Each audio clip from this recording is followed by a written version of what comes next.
The North Atlantic groaned beneath a bruised morning sky as the crippled U-boat lurched upward, pushed not by triumph but by the last exhausted breath trapped in its wounded hull. Salt water cascaded off the conning tower, revealing a vessel more like a ruptured beast than a machine of war. Inside, the air stung of diesel fumes, sweat, and the faint sweetness of leaking battery acid, a poisonous mix that gnawed at the crew's lungs. 27 exhausted men clung to consciousness as the boat climbed toward a surface they had prayed never to see under these circumstances. Oberleutnant Karl Brenner, 26 but carrying 10 patrols worth of fatigue in his eyes, steadied himself near the ladder. His torn uniform clung to him like wet parchment, and the fractured gauge panel flickered beside him. They were rising because they had no choice. The bilge pumps had failed after the third explosion. One more hit and they would have been a metal coffin drifting in darkness.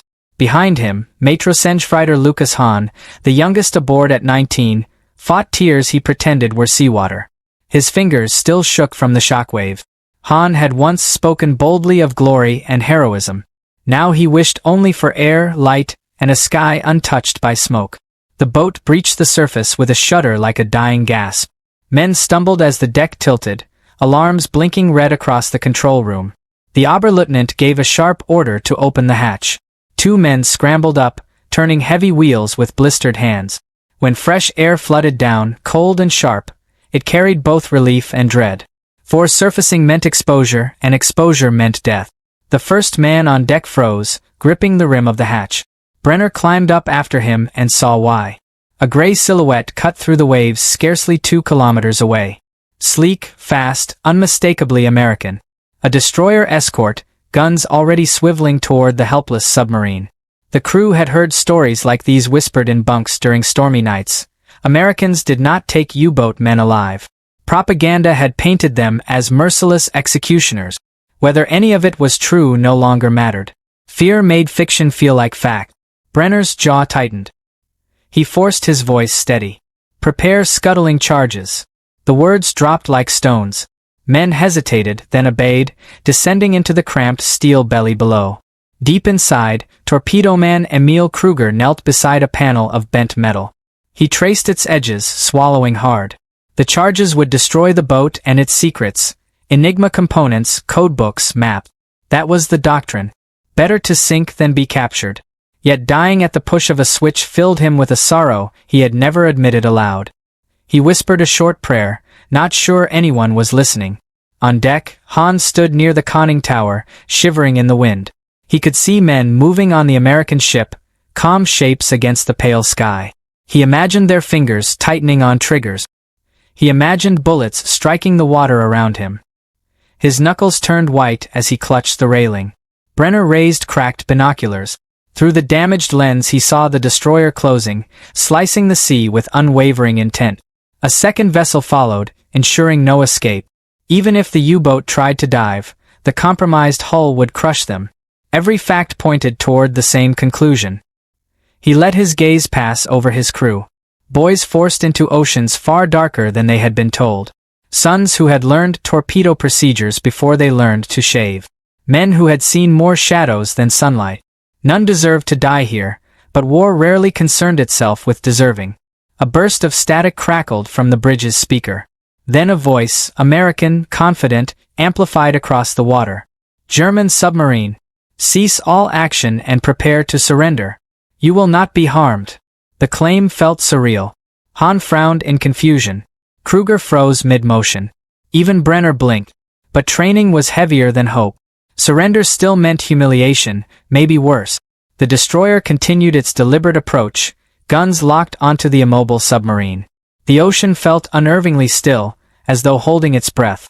Brenner inhaled, the cold air burning his chest. "Stand by," he murmured.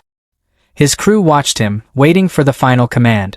Before he could speak, a metallic boom echoed from deep within the submarine. The hull groaned violently, the deck lurching beneath their boots. Something critical had shifted, another wound in an already dying vessel. The crew instinctively reached for railings and pipes as the tremor rolled through the submarine. Hahn nearly lost his footing and grabbed the hatch rim, his breath sharp in his throat. Kruger, crouched near the scuttling panel, felt the vibration travel up his spine like a warning. Something inside the pressure hull had given way, and the boat seemed to sag under its own exhaustion. Brenner steadied himself and scanned the deck. The destroyer's bow wave curled outward in white arcs against the gray water. The Americans showed no sign of firing, no muzzle flashes, no smoke, only the steady advance of a ship built for precision. A faint hiss reached Brenner's ears, the slow bleed of trapped air escaping through ruptured seams. Every second afloat felt borrowed. Hahn's eyes darted from the destroyer to the Oberleutnant, searching for certainty. Brenner forced himself to meet the boy's gaze. What he offered wasn't reassurance, but recognition of shared fear. Kruger climbed the ladder and stepped onto the deck with the expression of a man caught between duty and dread. "Charges are ready," he said softly. Brenner nodded, though the words fell heavily. The order he was expected to give would end everything, yet hesitation pressed against him with unexpected strength. Then he noticed something on the American deck. A signal lamp blinking steadily toward them, sending a message he could not yet decipher. And as the light flickered across the waves, Brenner felt a sudden certainty that whatever came next would defy everything he had been taught to believe. That day, the ocean pressed against the hull with a slow, grinding insistence, as if urging the wounded U-boat to accept the inevitable. Every bolt seemed to tremble with each passing second. The signal lamp from the American destroyer continued its steady blink, its white flashes cutting through the mist like a heartbeat out of sync with the dying submarine. Oberleutnant Karl Brenner narrowed his eyes, trying to decipher the pattern, but the shaking of the deck made concentration difficult. The message was simple enough to guess even without translation. They wanted surrender. They promised safety. Yet promises at sea, especially in war, felt thin as salt spray. Below deck, the air thickened with chlorine fumes from the cracked battery cells. Men coughed behind the bulkheads, their voices strained and ragged. Boots thudded unevenly along the narrow passages as sailors hurried to carry out the captain's orders. Kruger, still tense from setting the scuttling charges, passed a hand over his face, feeling the grit of dried sweat and fear. He hated the idea of destroying the vessel that had been both prison and home for so many months, but doctrine weighed more heavily than sentiment. The Enigma rotors, the codebooks, all of them sat just meters away, and each represented a threat if captured. They weren't supposed to think about survival in moments like these. Only duty. Farther back, the chief engineer, Weber, crouched beside a fractured pipe that spat a thin stream of water into the corridor. He pressed a cloth against it, though he knew it made no difference now. His hands shook, and not just from exhaustion. He had served on 2 U-boats before this one, both lost to the abyss with all hands. He alone had missed each patrol due to illness, luck, or fate. He often wondered if the ocean had been waiting for him. Today, he feared, it had finally caught up. Up on deck, Hahn lingered near the railing, scanning the water. The destroyer loomed closer with every surge of the waves. Its guns no longer swiveled. They were locked onto the submarine with unwavering resolve. Hahn imagined the gunner's fingers resting calmly on their triggers, ready to turn the sea red. His breath fogged in the cold air, and he clung to the metal railing as though it could anchor him against fear itself. "Eyes up, Hahn," Brenner said, climbing down from the conning tower. "Steady yourself. There's no dignity in trembling." The words weren't harsh. They were almost gentle, but Hahn felt shame burn through him nonetheless. He straightened, even though his knees still wobbled. From the bridge speaker came another burst of static, followed by a heavily accented German sentence. "Cease all action and surrender peacefully. You will receive humane treatment." The voice carried authority, even reassurance, but Brenner sensed the shift in his men. Hope, faint and dangerous, flickered in their expressions. Hope could cripple discipline faster than despair. "Propaganda," muttered Weber as he climbed up the ladder with a grimace. "They say anything to get us to step into their sights." "That's what they told us," Kruger added, though his voice wavered. Brenner studied his crew. They were exhausted, half poisoned from fumes, and trembling from cold. The sea, the depth charges, the weeks of tension, they had stripped the men down to their most fragile selves. He could see the truth behind their eyes. They wanted to believe the Americans. They wanted to live. And for the first time since their patrol began, Brenner realized he did too. A violent shudder coursed through the submarine. Somewhere below, a bulkhead moaned like an animal in pain. A rush of water swept along the passageway, climbing over boots, filling cracks, pushing upward with the merciless patience of the sea. Hans stumbled, clutching the railing.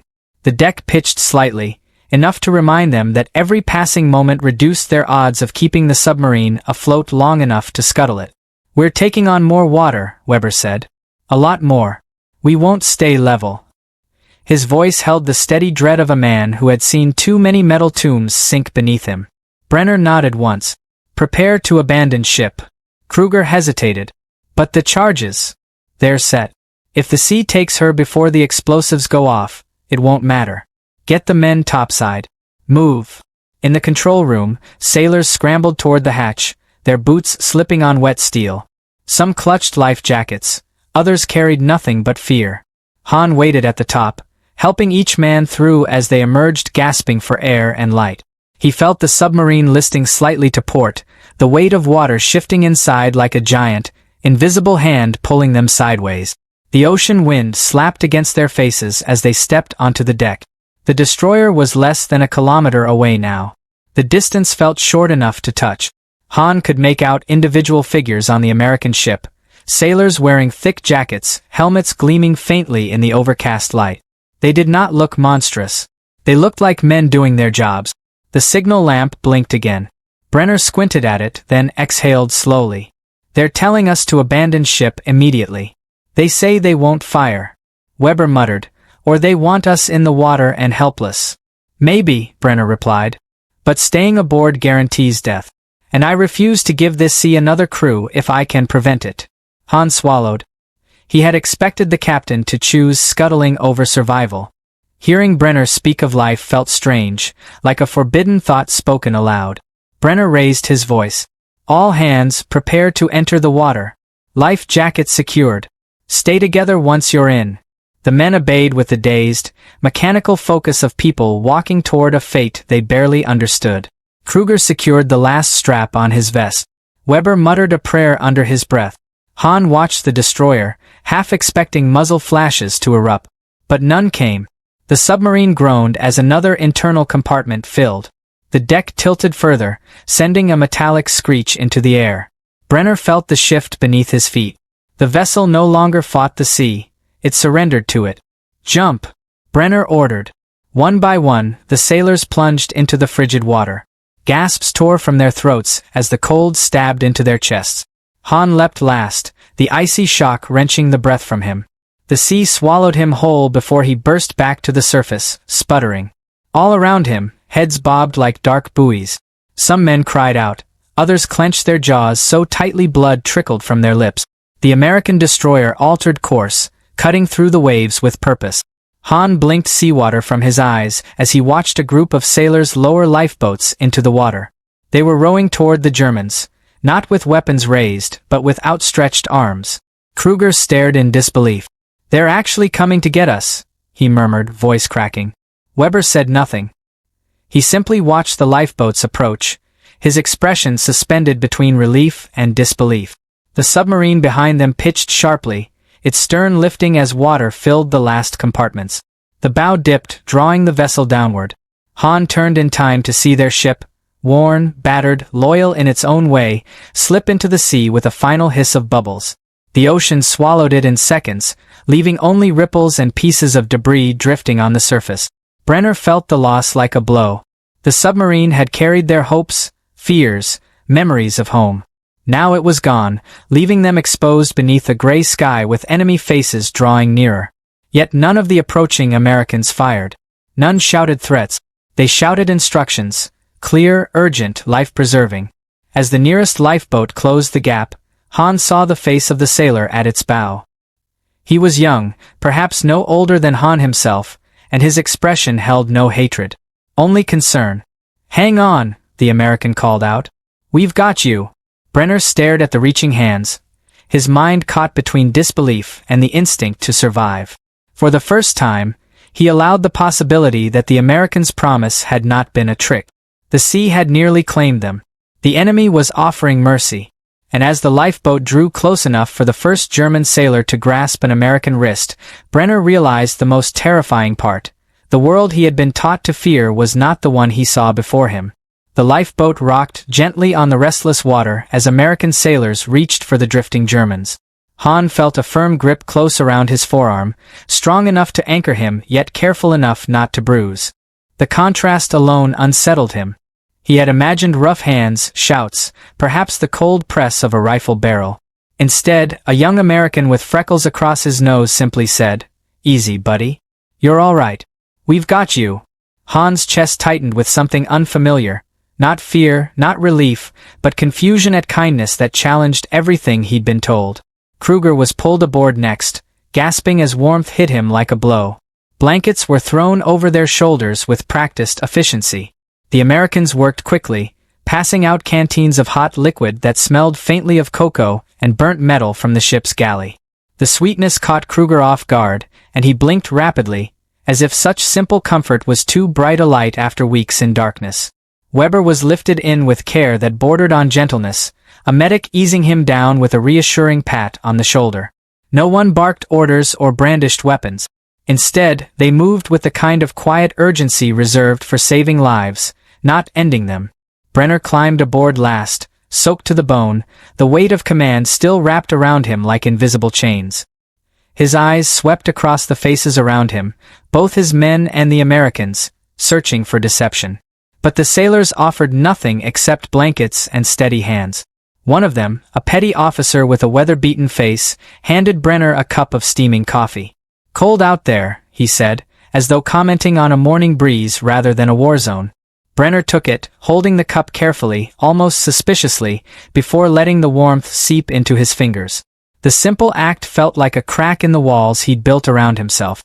The lifeboat reached the destroyer's lowered net, and one by one the Germans were guided up its swaying rungs. The ship towered above them, steel rising like a mountain shaped by war. Yet as Han climbed, he saw no soldiers aiming rifles, only sailors reaching to steady each man, their expressions focused but not hostile. The deck was a flurry of movement, medics laying out blankets, crewmen setting up lines of steam kettles, an officer barking logistical orders rather than threats. Han's teeth chattered violently, but for the first time since the depth charges thundered around them, he felt the tremor might not be fear. Once aboard, the Germans were led toward a section near the bow. The cold metal under their boots vibrated with the rhythm of the engines, steady and reassuring. A medic knelt beside Kruger, checking his pulse, then wrapped him in another blanket. "You boys took quite a beating," he said with a sympathetic chuckle. "Lucky we were close." Kruger stared at him, unable to reconcile the man's tone with everything the Reich had insisted about American cruelty. A beating? The phrase felt insultingly gentle compared to the violence they had endured. Yet the medic spoke with an easy warmth that made Kruger's throat tighten. Weber, shivering uncontrollably, was seated near a heating vent. An American sailor handed him a tin cup. "Drink slow," he advised. The engineer sniffed the contents, coffee again, strong and bitter. He sipped tentatively, expecting the taste of poison, propaganda still hissing in the back of his mind. But it was just coffee. Hot, real, comforting coffee. He let out a shaky exhale. If the Americans meant to kill them, they were doing a remarkably poor job of it. Brenner stood apart for a moment, surveying the scene. His crew huddled under blankets, coughing, shivering, yet alive. He had expected humiliation, perhaps rough handling, chains, or interrogation. Instead, the Americans treated them like men pulled from a burning building rather than enemies pulled from the sea. A lieutenant approached him, offering a towel and a dry coat. "Captain, we'll get your men warm and fed. Doctor will see them soon. You'll be safe here." The ease with which he said "safe" felt almost unbelievable. Brenner studied the man's face, searching for malice, for hidden motives. None appeared. All around them, the destroyer's crew worked with calm purpose. Blankets draped shoulders like capes of unlikely mercy. Han found himself seated beside an American sailor who offered him a package of crackers. "You guys had any real food lately?" he asked with a grin. Han hesitated before accepting, surprised at how his frozen fingers trembled around something so ordinary. The sailor leaned back. "You can relax. War's hell, but we don't make it worse than it has to be." Han swallowed hard. The words sliced through the lies he had been fed, leaving a quiet ache behind. Kruger, warmed by the vent, glanced across the deck and caught Brenner's eye. There was a question there, unspoken, heavy, trembling at the edges. Brenner answered with the smallest nod, an acknowledgement that something fundamental had shifted. The enemy they'd been taught to fear had offered them a gift more disarming than any weapon: humanity. Weber exhaled a long, shaky breath.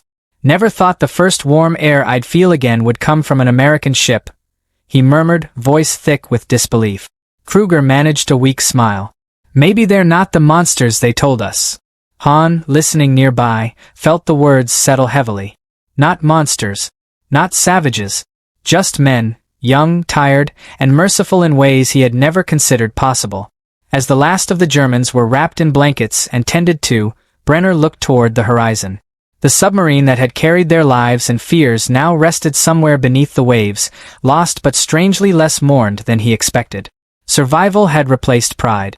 Humanity had replaced propaganda. And the sea, for the moment, was quiet. The lieutenant returned, clipboard in hand. "Once the doctor clears everyone, we'll get you down to the mess. Hot food's already being prepped. You're safe now, Captain." Brenner nodded slowly, letting the words sink in, letting the truth settle into the space where fear had lived for months. But before he could respond, a shout cut across the deck. A lookout pointed toward the north, urgency sharpening his voice. "Sir, contact on the horizon, fast moving." The Americans stiffened. The air shifted. Brenner's heart clenched as he followed their gaze. A new silhouette was rising from the fog. The alarm rippled across the destroyer's deck, cutting through the fragile calm that had settled over the rescued Germans. Brenner lifted his head sharply as the lookout's shout echoed again, followed by frantic whistles from the bridge. The Americans who only moments earlier had been distributing blankets and coffee now moved with decisive precision, snapping into rolls shaped by years of discipline. Their boots struck the steel deck in sharp, unified rhythms. Han felt the energy shift, the air tightening with tension not directed at him but sweeping through him all the same.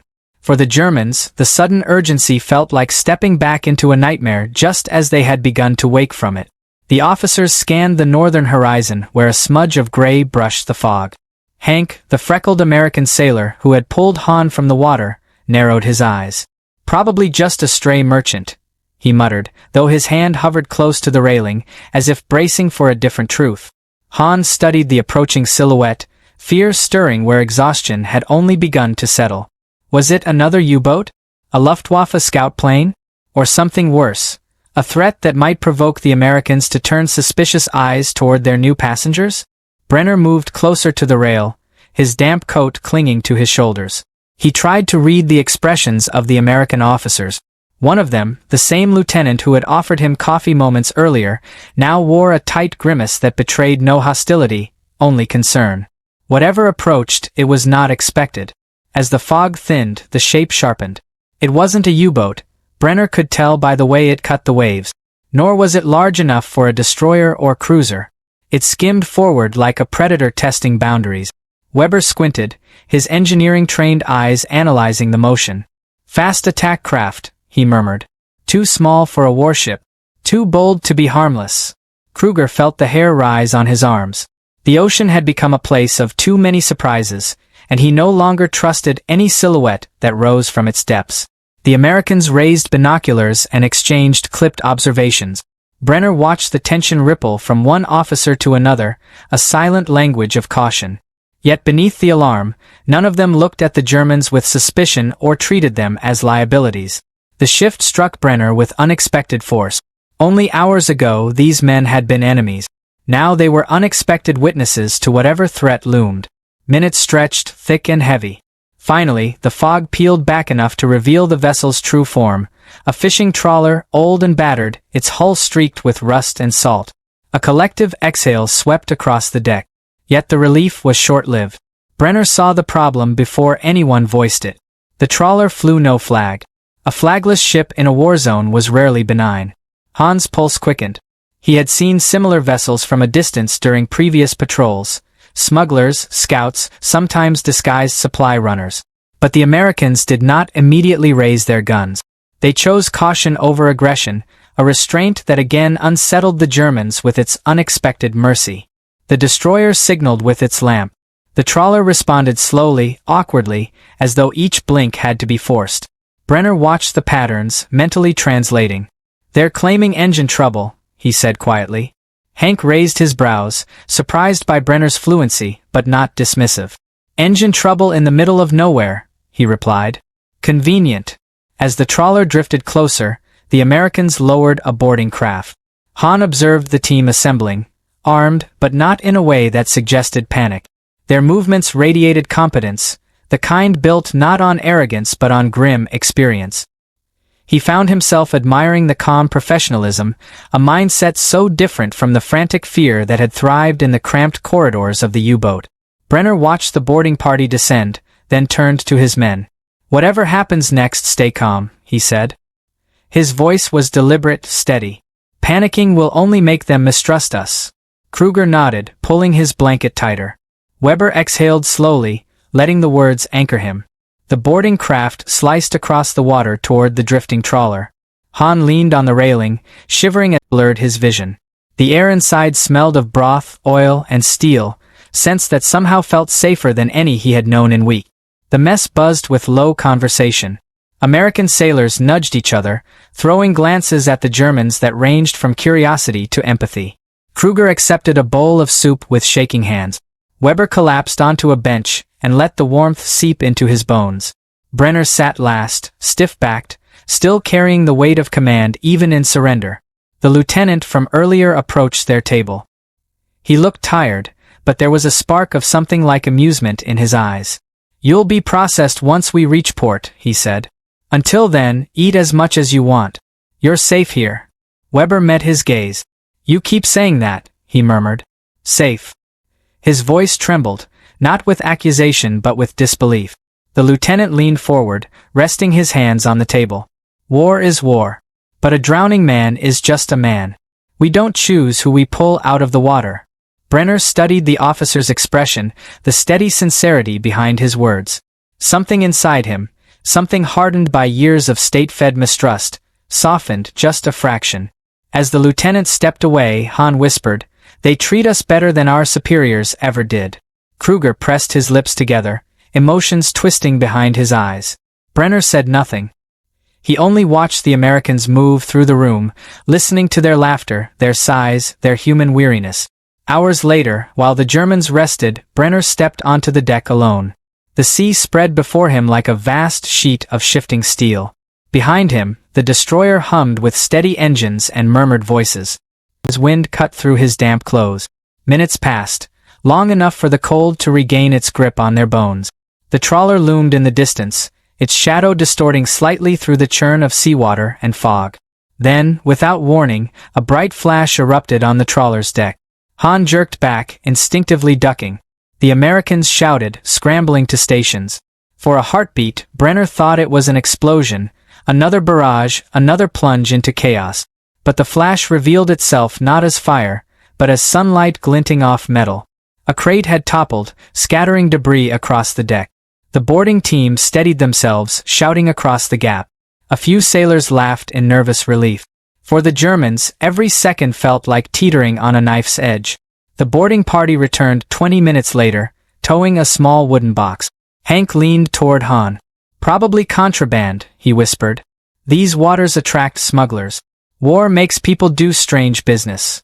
Han nodded, though the idea of a harmless trawler causing so much alarm felt strangely grounding, an ordinary worry in a world defined by extraordinary violence. The box was carried past the Germans toward the bridge. Brenner's eyes lingered on it.